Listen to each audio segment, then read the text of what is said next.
ಮಾಜಿ ಸಂಸದ ಪ್ರಜ್ವಲ್ ರೇವಣ್ಣ ವಿರುದ್ಧದ ಅತ್ಯಾಚಾರ ಪ್ರಕರಣಕ್ಕೆ ಸಂಬಂಧಪಟ್ಟಂತೆ ಪ್ರಜ್ವಲ್ ಪರ ವಾದಿಸೋದಕ್ಕೆ ಕೋರ್ಟ್ನಿಂದಲೇ ಲಾಯರ್ ನೇಮಕ. ಮಾಜಿ ಸಂಸದ ಪ್ರಜ್ವಲ್ ರೇವಣ್ಣ ವಿರುದ್ಧದ ಅತ್ಯಾಚಾರ ಪ್ರಕರಣಕ್ಕೆ ಸಂಬಂಧಪಟ್ಟಂತೆ ಪ್ರಜ್ವಲ್ ಪರ ವಾದ ಮಂಡಿಸೋದಕ್ಕೆ ಕೋರ್ಟ್ನಿಂದಲೇ ಲಾಯರ್ ಅನ್ನ ನೇಮಕ. ಪ್ರಜ್ವಲ್ ಪರ ವಾದಕ್ಕೆ ನಿಯೋಜನೆಗೊಂಡ ವಕೀಲೆ ಜಯಶ್ರೀ ಆರ್ಎಸ್ ಪ್ರಜ್ವಲ್ ಪರ ವಾದಿಸ್ತಾರೆ. ಉಚಿತ ಕಾನೂನು ನೆರವಿನ ಅಡಿ ನೇಮಕ. ಮೇ 2ರಿಂದ ಟ್ರಯಲ್ ಫಿಕ್ಸು. ಜನಪ್ರತಿನಿಧಿಗಳ ವಿಶೇಷ ಕೋರ್ಟು ಮೇ 2ರಿಂದ ಟ್ರಯಲ್ ಅನ್ನ ಫಿಕ್ಸ್ ಮಾಡಿದೆ. ಇದೇ ವೇಳೆ 2 ತಿಂಗಳಲ್ಲಿ ಟ್ರಯಲ್ ಮುಗಿಸೋದಾಗಿ ಕೋರ್ಟ್ ಕೂಡ ಹೇಳಿರೋದು. ನೋಡಿ, ಪ್ರಜ್ವಲ್ಗೆ ಈಗ ಹೊಸ ಲಾಯರ್ನ ನೇಮಕ ಆಗಿದೆ. ಕೋರ್ಟ್ನಿಂದಲೇ ಕಾನೂನು ಸೇವಾ ಪ್ರಾಧಿಕಾರದಿಂದ ಅಮಿಕಸ್ ಕ್ಯೂರಿ ನೇಮಕ ಆಗಿರೋದು.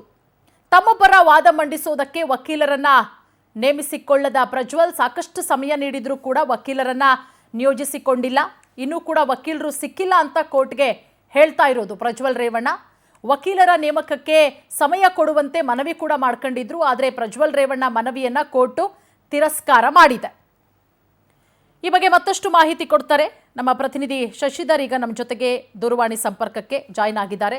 ಪ್ರಜ್ವಲ್, ಈಗ ಶಶಿ, ಈಗ ಪ್ರಜ್ವಲ್ ಪರ ವಾದ ಮಾಡೋದಕ್ಕೆ ಕೋರ್ಟೇನೆ ಲಾಯರ್ ಅನ್ನ ನೇಮಕ ಮಾಡಿರೋದು. ಯಾಕೆ ಕೋರ್ಟೆ ನೇಮಕ ಮಾಡ್ತು? ಯಾಕೆ ಪ್ರಜ್ವಲ್ ರೇವಣ್ಣ ಅವರೇ ಲಾಯರ್ ಅನ್ನ ನೇಮಕ ಮಾಡ್ಕೊಂಡಿರ್ಲಿಲ್ಲ ಇಷ್ಟು ದಿನ ಅಂತ ಹೇಳಿ ಶಶಿಧರ್?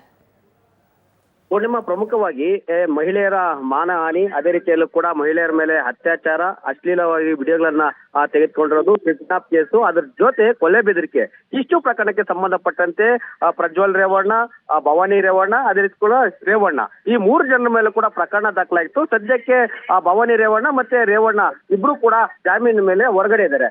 ಆದ್ರೆ ಎಲ್ಲಾ ಸಾಕ್ಷ್ಯಾಧಾರಗಳನ್ನ ಕೂಡ ನೋಡೋದಾದ್ರೆ ಪ್ರಜ್ವಲ್ ರೇವಣ್ಣ ಅವರೇ ನೇರವಾಗಿ ವಿಡಿಯೋಗಳನ್ನ ಮಾಡ್ಕೊಳ್ಳೋದಕ್ಕೆ ಎವಿಡೆನ್ಸ್ ಕೂಡ ಇದೆ. ಸಂತ್ರಸ್ತ ಮಹಿಳೆಯರು ಕೂಡ ಒಂದಷ್ಟು ಸಾಕ್ಷಿಗಳನ್ನ ಹೇಳಿಕೆಯನ್ನು ಕೂಡ ಕೊಟ್ಟಿದ್ದಾರೆ. ಈ ಕಾರಣದಿಂದಾಗಿ ಪ್ರಜ್ವಲ್ ರೇವಣ್ಣ ಒಂದು ವೇಳೆ ಏನಾದ್ರು ಜಾಮೀನು ಮೇರೆಗೆ ಹೊರಗಡೆ ಬಂದ್ರೆ ಸಾಕ್ಷಿಗಳನ್ನ ನಾಶ ಮಾಡ್ತಾರೆ, ಅದೇ ರೀತಿಯಲ್ಲಿ ಕೂಡ ಒತ್ತಡ ಏರ್ತಾರೆ. ಹೀಗಾಗಿ ಯಾವುದೇ ಕಾರಣ ಕೂಡ ಅವರಿಗೆ ಜಾಮೀನು ಕೊಡಬಾರದು ಅಂತ ಹೇಳ್ಬಿಟ್ಟು ಸರ್ಕಾರದ ಅಭಿಯೋಜಕರು ಕೂಡ ವಾದ ಕೂಡ ಮಂಡಿಸಿದ್ರು.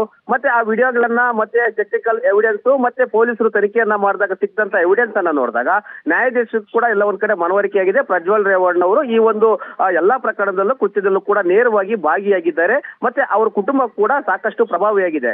ಈ ಕಾರಣದಿಂದಾಗಿ ಅವರು ಕೂಡ ಜಾಮೀನನ್ನು ಕೂಡ ಕೊಟ್ಟಿಲ್ಲ.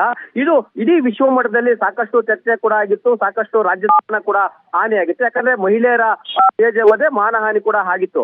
ಈ ಒಂದು ಪ್ರಕರಣಕ್ಕೆ ಸಂಬಂಧಪಟ್ಟಂತೆ ಈ ಪ್ರಕರಣವನ್ನ ಖುಲಾಸೆ ಮಾಡುವಂತೆ ಭವಾನಿ ರೇವಣ್ಣ ಮತ್ತೆ ಪ್ರಜ್ವಲ್ ರೇವಣ್ಣ 3 ಕೂಡ ಪ್ರತ್ಯೇಕವಾಗಿ ಕೂಡ ಹೈಕೋರ್ಟ್ ಅಲ್ಲಿ ಅರ್ಜಿಗಳನ್ನು ಕೂಡ ಸಲ್ಲಿಸಿದ್ರು. ಆದ್ರೆ ಅಲ್ಲೂ ಕೂಡ ಸಿಕ್ಕಿಲ್ಲ. ಮತ್ತೆ ಜಾಮೀನು ಕೂಡ ಪ್ರಜ್ವಲ್ ರೇವಣ್ಗೆ ಸಿಕ್ಕಿಲ್ಲ. ಇನ್ನೂ ಒಂದು ಹೆಜ್ಜೆ ಮುಂದೆ ಸುಪ್ರೀಂ ಕೋರ್ಟ್ ಕೂಡ ಹೋಗಿ ಜಾಮೀನು ಕೊಡುವಂತೆ ಕೂಡ ಅರ್ಜಿಯನ್ನು ಕೂಡ ಸಲ್ಲಿಸಿದ್ರು.